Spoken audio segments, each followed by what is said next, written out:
Hello' everyone, মোৰ অন্য এটা মিনি ব্লগলৈ আপোনালোক সকলোকে স্বাগতম জনাইছোঁ। বহুত দিনৰ মূৰত আহিছোঁ মনিকা আৰু বেদৰ ঘৰত।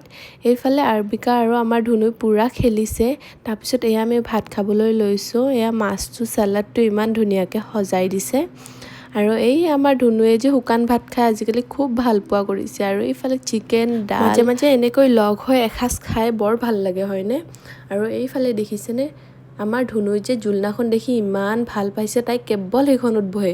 এইবাৰ দুইটাই একেলগে বহিছে সেইখনত, ইমান যে ভাল পাইছে সেইখনত খেলি। তাই এনেও জোলনা খেলি খুব ভাল পায়। আৰু এই ভাত খোৱাৰ পিছতে আমাৰ তামোল কাটিবলৈ লৈছে। আৰু তাৰপিছতে বিহু বুলি মানে বিহু গাত লাগিয়ে আছে এতিয়াও। দুইটাই কি নাচিব ধৰিছে দেখিছেনে? মানে আৰু অসমীয়া বুলি ক'লে আৰু বিহু যিহেতু মেইন, এপাক বিহু নেনাচিলে কেনেকৈ হ'ব। আমি আজি নচা নাই, কিন্তু সিহঁতে নাচিছে। আজিলৈ এৰিছোঁ, এতিয়া নেক্সট ভিডিঅ'ত চবকে লগ পাম। Bye bye.